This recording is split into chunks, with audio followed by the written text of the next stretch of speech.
I want to talk to you about abundance in business. There is a big difference between overhead and production. There's a big difference. Too many of us, we just focus on overhead. How am I going to cover my overhead? How am I going to get by? How am I going to cover my overhead?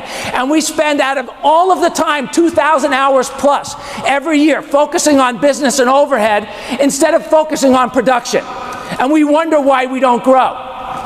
If you stop spending 2,000 hours on overhead and whittled it down to 100 hours out of 2,000 hours on being diligent about managing your overhead and put the other 1,900 hours into production, your practice would fly through the stratosphere.